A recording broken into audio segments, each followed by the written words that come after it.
So the next question is virtually every force that we can think of have their origin in. तो generally सारे forces electromagnetic होते हैं जो हम daily life में encounter करते हैं, तो first will be correct. Next is origin from electromagnetism exist in friction, chemical forces, forces describing processes in living cells, तो इसमें ऑल आ जाएगा. Fourth will be the correct option. Next is electromagnetic force is one of the fundamental forces on nature, तो first is आ जाएगा. चार forces होते हैं fundamental: electromagnetic, gravitation, weak nuclear and strong nuclear. So electromagnetic force is one of the fundamental forces in nature.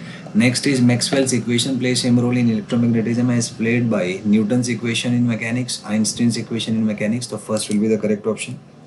Next is Maxwell argued that light is an electromagnetic wave. Its speed can be calculated by making pure electrical and magnetic measurements, या both. So third will be the correct option. Maxwell जो थे इन्होंने जो equations दी थी अपनी, Maxwell's equation दी थी, तो उसमें लाइट को एज इलेक्ट्रोमैग्नेटिक वेव उन्होंने प्रपोज किया था, और इसका जो स्पीड है मीडियम के इलेक्ट्रिक और मैग्नेटिक फील्ड्स को मेजर करके नापा जा सकता है. So third will be the correct option.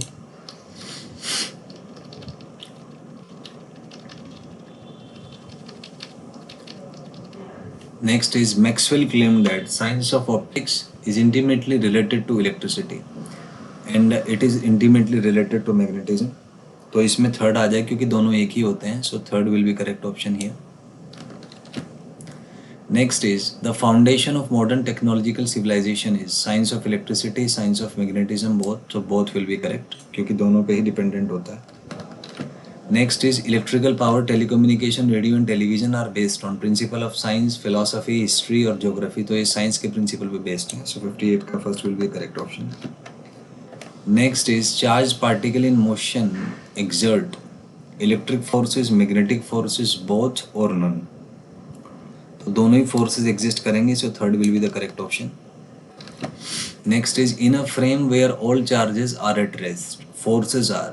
तो अगर रेस्ट में हैं तो चार्जेस मूव नहीं करेंगे, तो सारे के सारे फोर्सेस प्योरली इलेक्ट्रिकल हो जाएंगी. तो first will be the correct option. Next is gravitation force is a short range force, long range force. Long range force होता है क्योंकि ये अप टू इन्फिनिटी एग्जिस्ट करता है. आप देख सकते हैं सोलर सिस्टम पूरा मिल्की वे, पूरा यूनिवर्स जो मूव कर रहा है, it's because of the gravitation force. So it extends up to infinity, इसलिए ये लॉन्ग रेंज फोर्स है. So second will be the correct option. Next is effect of gravitation forces is experienced only when distance of interaction is small, distance of interaction is large. तो large distance पे force क्योंकि कम हो जाएगा, तो अगर is experienced, तो ये कह सकते हैं कि ग्रेविटेशन फोर्सेस क्योंकि लार्ज फोर्सेस हैं, लॉन्ग रेंज फोर्सेस हैं, तो दोनों ही जगह पे ये एक्सपीरियंस होंगे. सो third will be correct option. Next is electric field forces weaker then gravitation force, stronger then, तो स्ट्रोंगर होता है, करीबन 100 टाइम्स स्ट्रोंगर होता है. सो सेकंड आ जाएगा. Next is gold leaf electroscope is an apparatus to detect mass of a body. तो charge detect करने के लिए यूज किया जाता है. So second will be the correct option here.